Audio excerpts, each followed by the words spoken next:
Are you ready for some real fantasy football here? Started week one? Time to break down this week's matchups. You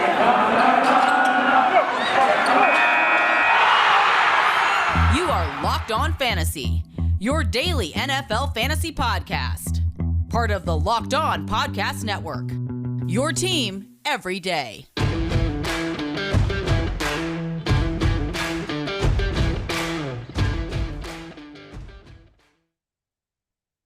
Greetings, everyone, and welcome to another edition of the Locked On Fantasy Football Podcast. It's here. It's our first matchup Wednesday of the season. That means we're going to break down the first half of games here on the week one slate. We've been doing all our research, getting ready for the season here in fantasy football.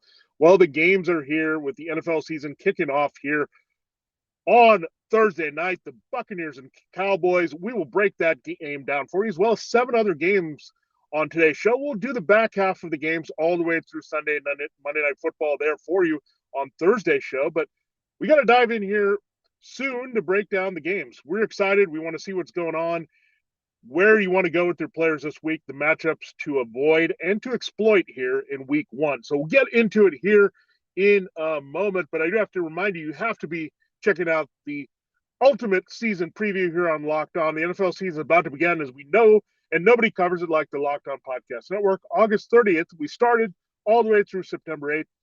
Locked On's ultimate season preview is taking you here through every team and every division with the help of Odyssey's Ross Tucker and Jason LaCanfora. Follow the ultimate season preview 2021 feed on the Odyssey app or wherever you get your podcast all the way through today. Check it out. If you missed any of that, August 30th through September 8th, we had a great run here. So check it out to get you ready for the 2021 NFL season. Now, we're going to do the same thing here to get you ready for the first games of the season here on Locked On Fantasy Football. And let's dive right in, shall we, and look at the Buccaneers-Cowboys game, a much-anticipated matchup to kick off the season. Let's look at the betting lines. According to FanDuel, we have 8.5 is the spread. So it's ballooned here in favor of Tampa, the home team, Super Bowl champions, getting their rings against Dallas, the team still chasing that Super Bowl elusive next one for Jerry Jones. 51.5 is your over-under. So we're expecting a pretty nice game from both sides, but we know the Buccaneers defense coming off a dominant performance there in the Super Bowl, shutting down Patrick Mahomes. It's Dak Prescott coming back from the shoulder injury as well as the ankle that cut short his 2020 season. So what do we expect from these teams? Let's start with the easy parts, the Buccaneers, and what we think they're going to do here. Well, look, the Buccaneers are loaded everywhere. It's a great matchup across the board. You have Trayvon Diggs, not a bad young corner there. You also have Micah Parsons, a linebacker that the Cowboys are excited about. They hope he can be their version of Devin White there for what Tampa has in the middle of the field. So we'll see how that plays out with Dan Quinn's defense there. It's a familiar defense because Dan Quinn, of course, came from the NFC South and the Atlanta Falcons.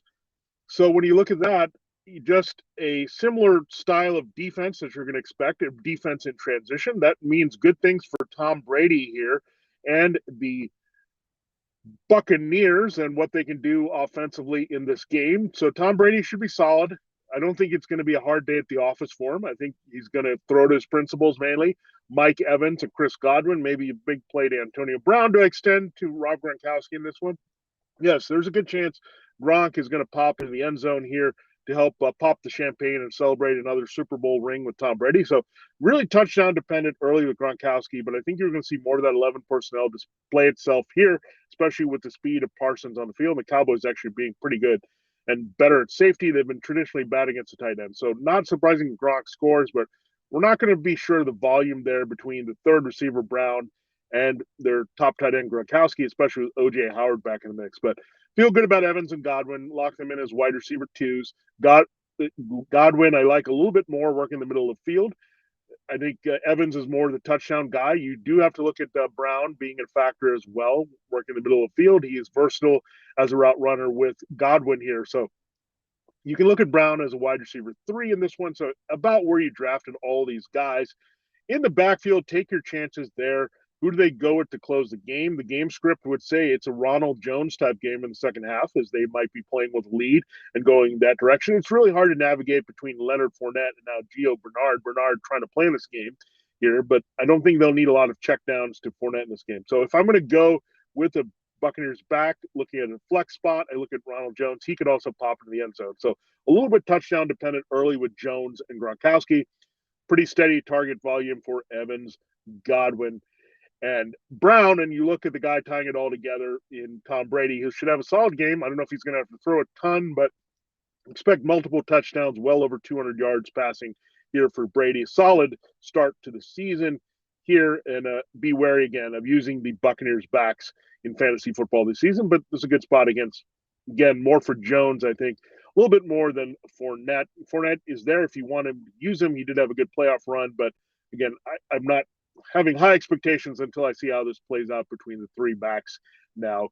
In Tampa, the Bucs defense, not a bad play either. If you think Dak Prescott and this offensive line is banged up, Zach Martin is not going to be in the game because he's on the COVID list, the elite right guard. Many years in the league, La'el Collins could also miss the game at right tackle. So some opportunities for that pass rush. Shaquille Barrett, Jason Pierre-Paul. We know the Buccaneers will probably be playing with the lead so they can tee off a little bit in the pass rush. We know part of that is their run defense is very good. Are you going to see Ezekiel Elliott for that reason? No. I think Elliott can get it done in the passing game a little bit, maybe some checkdowns, dump offs against that pass rush that help his value here, and always a good chance to score a touchdown for anyone there. You're still going to play CeeDee Lamb and Amari Cooper and Michael Gallup. There's going to be some volume in the passing game for sure, as the Cowboys are probably going to be in a negative game script in this one, as, again, it's easier to attack still the Buccaneers' pass defense, even with that pass rush and improved secondary, versus going after the run defense, which 2 years in a row has been the number one in the NFL. So keep that in mind. Again, Prescott, lower your expectations. I think he's a QB1, but lower end this week.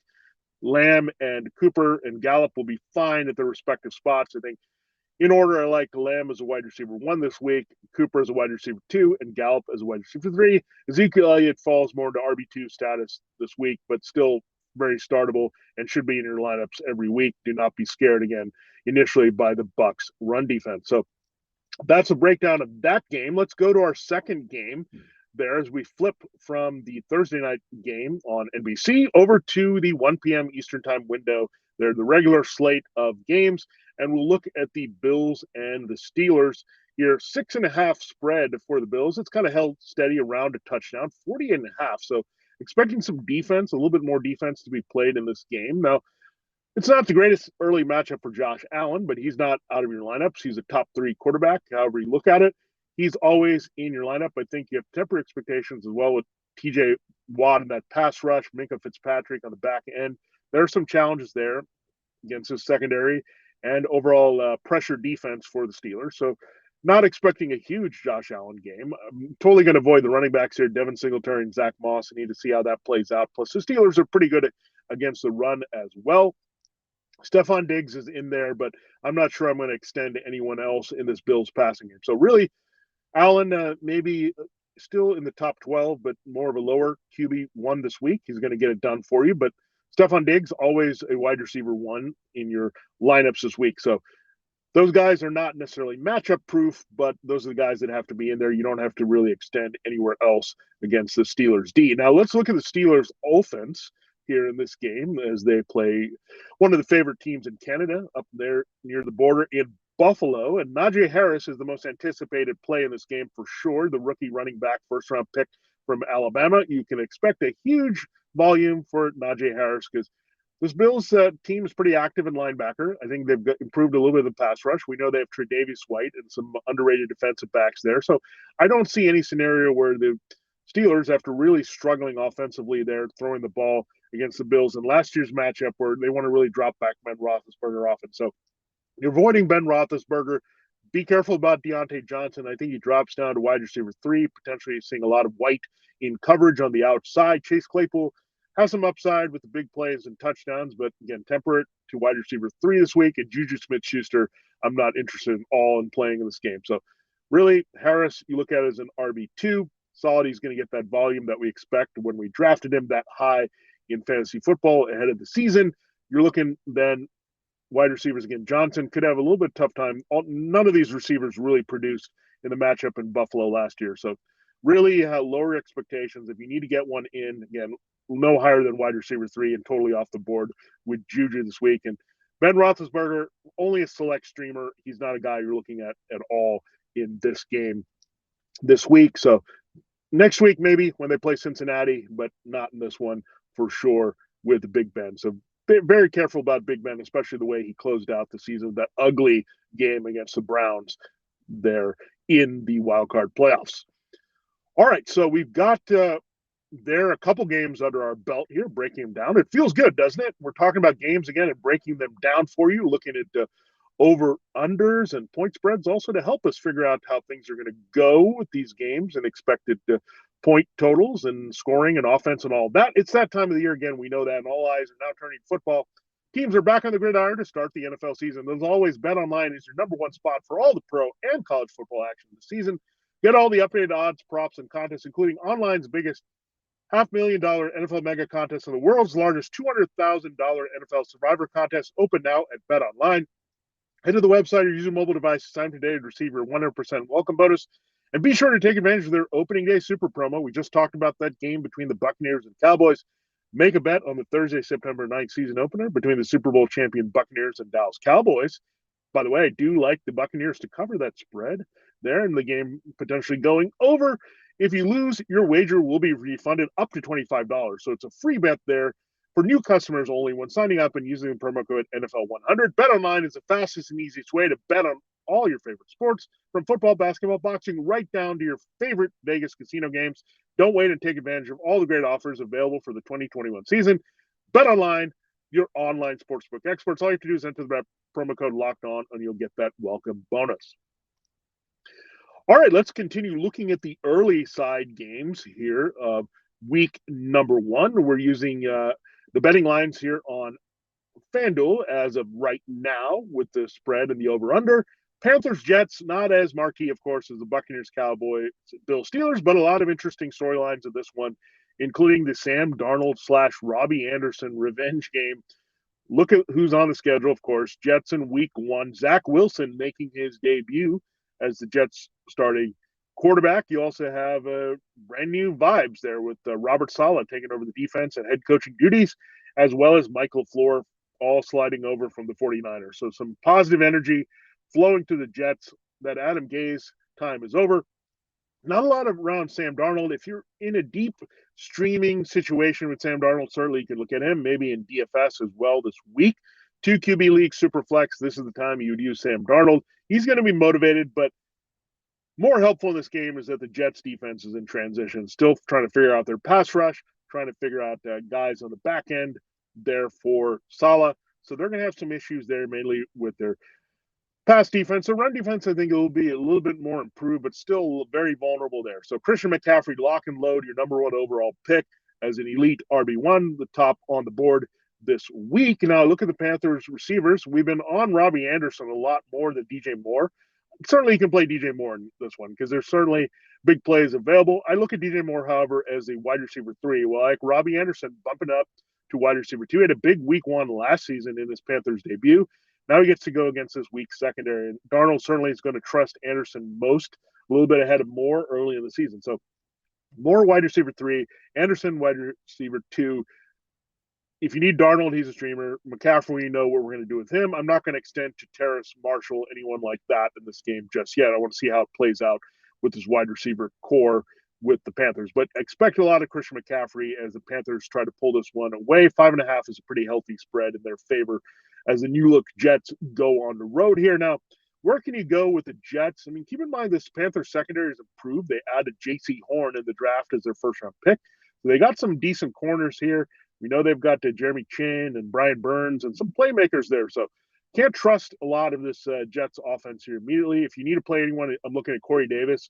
Just by volume alone, he's their number 1 receiver on the outside. I'm not going to really look at Elijah Moore. I can't look at the rookie Michael Carter out of the backfield as we're trying to figure out Tevin Coleman, Ty Johnson, LaMichael P. Ryan. I want to avoid that whole situation until I get some clarity from where LaFleur wants to go in this backfield with a very good offensive line, actually, with Mekhi Becton, Elijah Vera Tucker.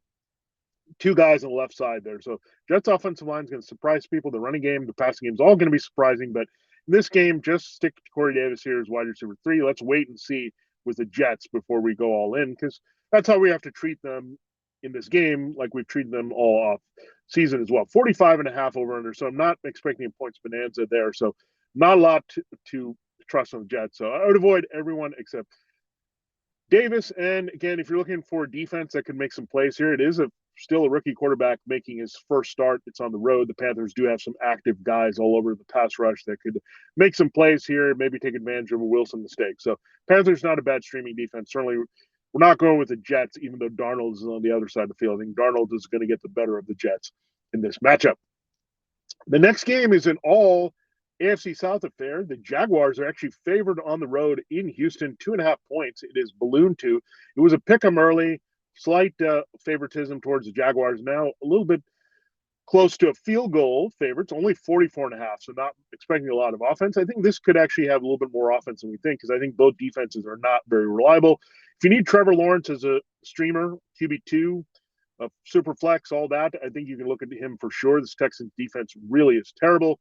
I think you'll see a lot of James Robinson on the ground. I know they've added some options, Carlos Hyde and Duke Johnson with Travis Etienne on the shelf here, but it's still going to be James Robinson. They trust him. Very productive as an undrafted rookie last year.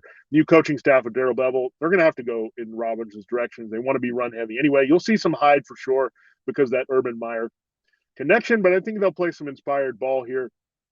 Now, it's hard to know where we go with the receivers, just like in the preseason with DJ Chark versus Laviska Shenault versus Marvin Jones. I think we'll see that play out a little bit against this Texans secondary, but I still feel most clear about Chark and his role. He's the most talented receiver, the number one. Jones is a complimentary veteran at this point on the outside. Shenault's relying a lot on bubble screens and all that. So be careful. There's been a hype around Shenault and Jones, mainly because we haven't seen DJ Chark with the finger injury there in the preseason. But Chark, to me, I follow the talent, and Chark is the guy that's going to come through. So Lawrence, Chark, Robinson, obviously not going anywhere else. If you need the Jaguars D, be wary of that because I think this Texans offense is more capable than you think. So if you need David Johnson this week, I think he's the back to look at more so than Phillip Lindsay as the RB2, especially in half-point and full-point PPRs. He's got to get involved in the passing game. Brandon Cooks is their best receiver.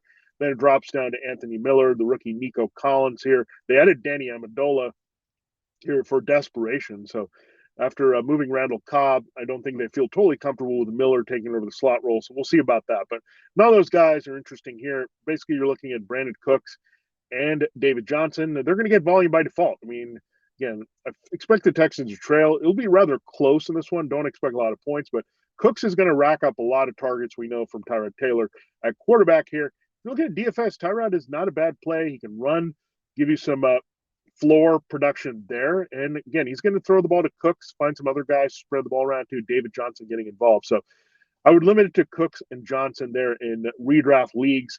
If you're feeling a little frisky and looking for some value, maybe if Phillip Lindsay pops in there in DFS or Taylor, their deep QB play only this week for the replacement for Deshaun Watson. So unfortunately, Deshaun Watson not in there for this potential big game that he could have had dueling his fellow Clemson quarterback, Trevor Lawrence. Again, Jaguars Texans defense, they're going to be both terrible for most of the season. Part of that low number is not completely trusting the offenses there. We have a pretty big total for this next game, 52.5.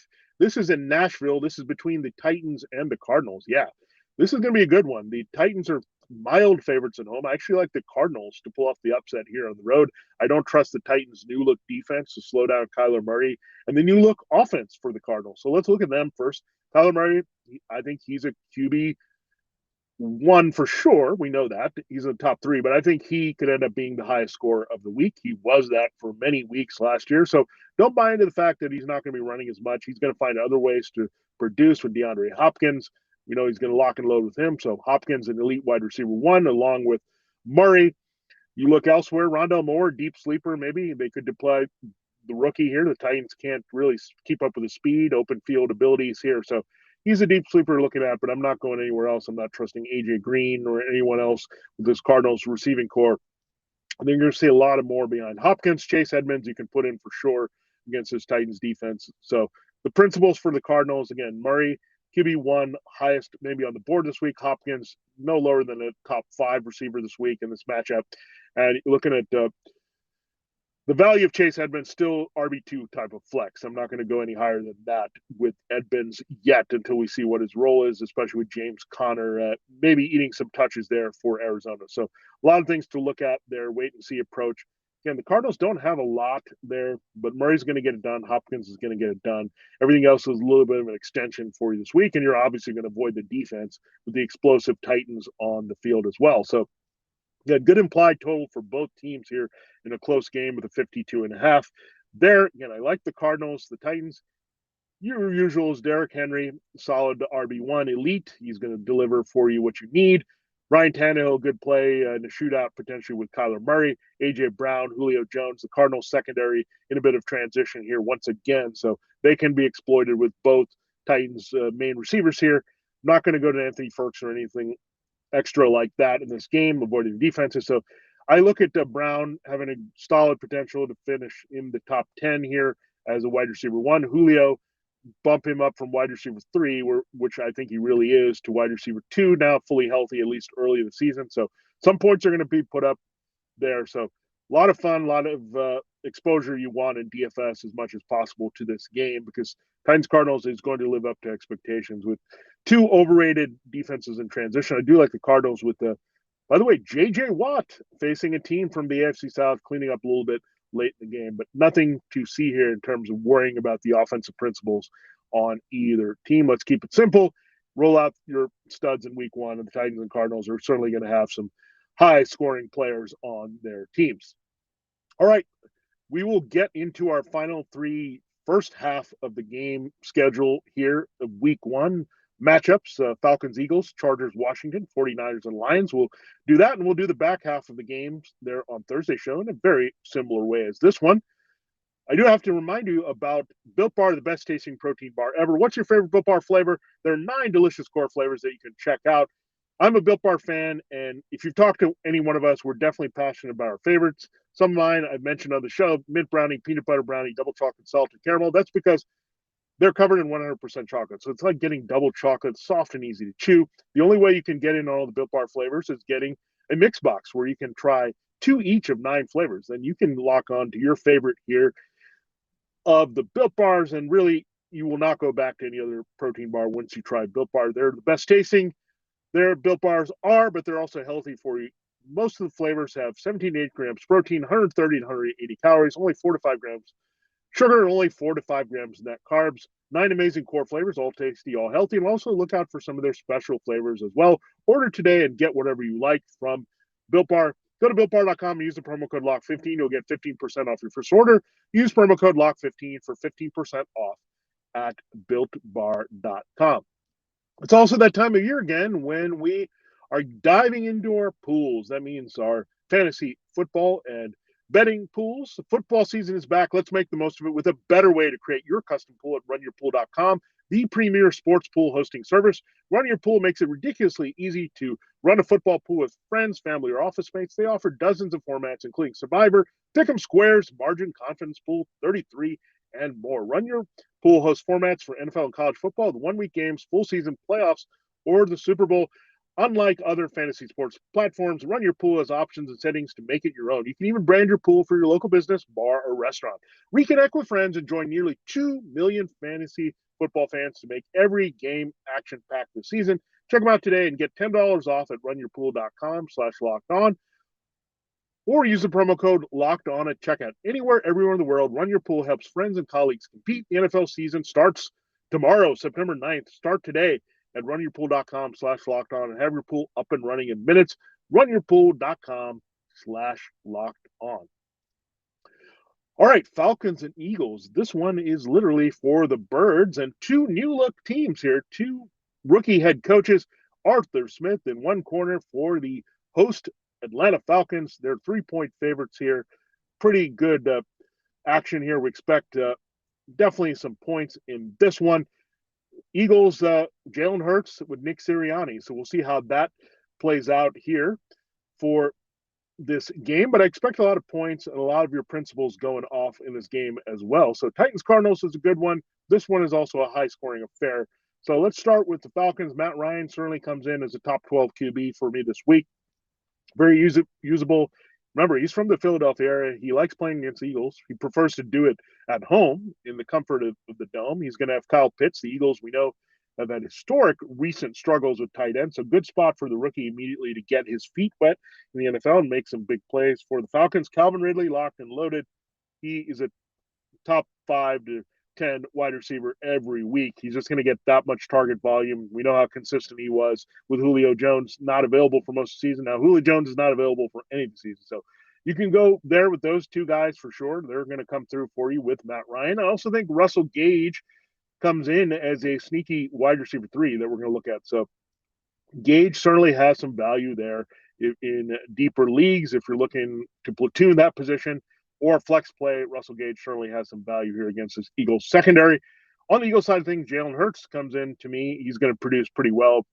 QB1 this week. We've drafted him that way. The running ability there, the Falcons defense, really thin there in the front 7. So he's going to have some opportunities to get some yards and production that way. Dallas Goedert is going to be involved right away. The tight ends, I think Zach Ertz, a deeper sleeper there to play at tight end, but Dallas Goedert comes in solid. You can trust him for sure.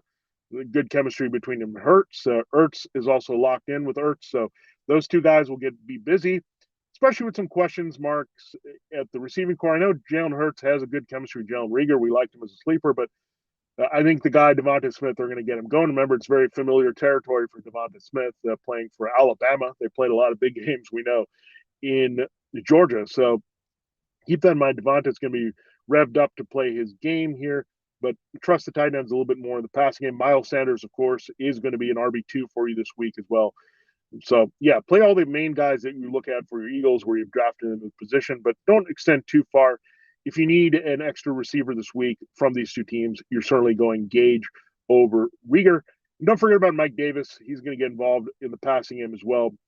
For now, he's a solid RB2 or flex because you look at his usage, it's going to be there for the Falcons. I know they're trying to remix this backup situation behind him. They added Wayne Gallman, but still, I think Mike Davis was signed to be kind of a starter here and a centerpiece for a run-heavier offense with Arthur Smith. So keep that in mind. Again, we'll see. Gage produced a little bit. He's okay with these 12 personnel sets you're going to see with Hayden Hurst and Kyle Pitts, but they're going to move Kyle Pitts all around, and he can have a huge game here along with Ridley and a sneaky game for Gage and Smith at wide receiver in this one. Let us flip from Atlanta and let's go to our nation's capital to the Washington football team hosting the Los Angeles Chargers. Another new coach breaking in here. Brandon Staley debuts as Chargers. I actually like the Chargers as 1-point favorites. It's a low scoring total here, 44.5. So be careful there. Let's start with Washington a little bit easier. I'm not going to go with Ryan Fitzpatrick this week, not at all, but you have to keep Terry McLaurin in. I think he drops more into wide receiver 2 status, potentially with the Chargers defense being improved under Staley, maybe putting some pressure on the front of Washington. But I think McLaurin's going to come through. I think it could definitely be outside the top 12 at his position this week, but certainly a play. Antonio Gibson always has to be in your lineup there as a borderline RB1, RB2. I like him as an RB1. The Chargers struggle a little bit more with run defense than pass defense, I think, with Staley. So I think you look at Gibson, Logan Thomas, if you need him a tight end, he's solidly in the top 12 in the back half of that position, right where you drafted him here. Washington football team defense, Chargers defense, both have a little bit of appeal here, some sacks, maybe some turnovers here. Fitzpatrick, we know, is Fitz magic, but sometimes he can be Fitz tragic and turn over the ball and get streaky with the interceptions as well as the touchdown. So if I'm going to lean toward one game, multiple touchdown or multiple interception, I'm leaning toward the latter for Fitzpatrick. Justin Herbert could have a tough time as well. I know the Chargers have spent some good money upgrading their offensive line, but have some issues early to start the season. So Herbert's going to see Chase Young, guy coming after him pretty hard. This pass rush, this secondary is improved as well with William Jackson III. So could be a little bit tough for Keenan Allen. So Keenan Allen drops more to wide receiver 2-3 borderline for me.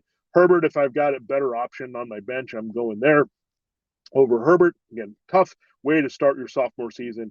They're facing this pass rush and overall gritty defense, especially with guys like Jamin Davis. They're the rookie from Kentucky on the second level, making some plays to stop those intermediate throws. If you need Jared Cook, you could look at him this week.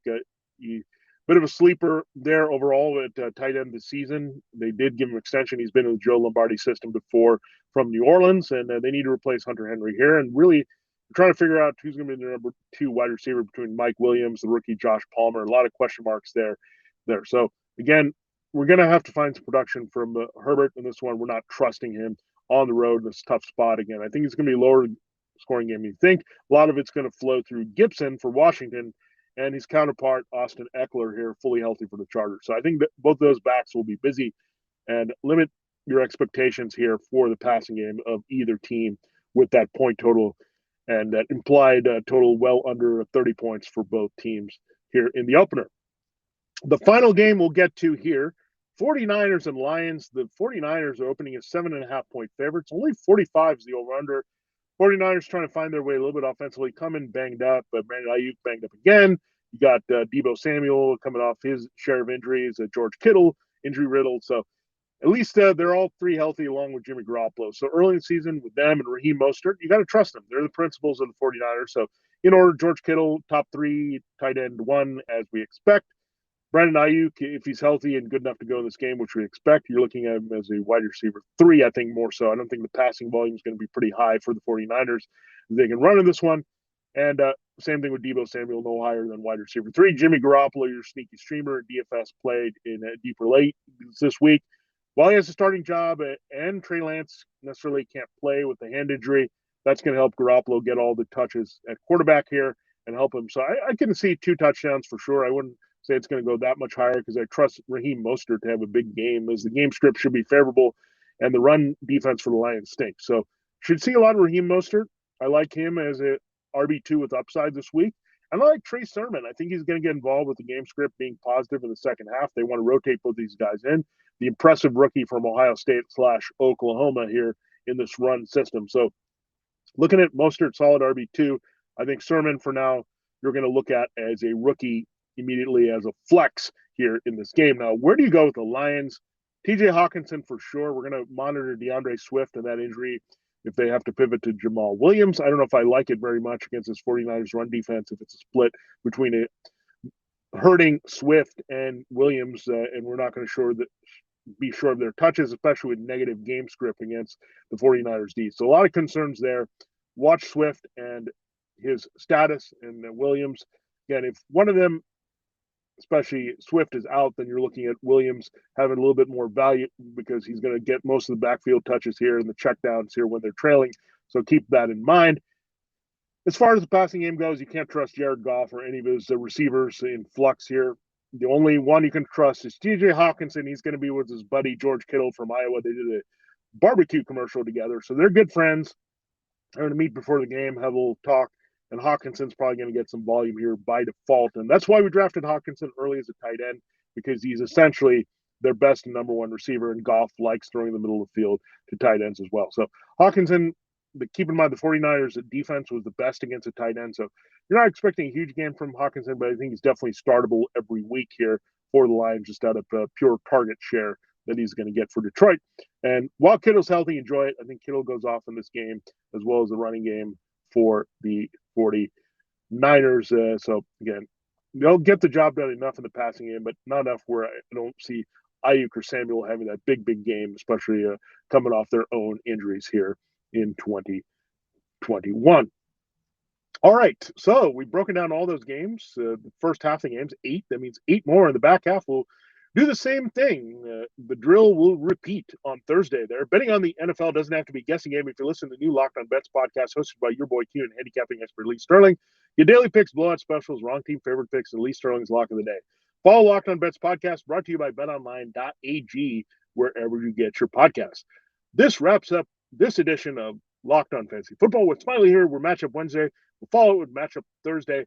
And then don't forget, Friday, Lineup Friday, we'll put all this in a blender and look at it from a DFS perspective for you there and how to fill out your lineups there.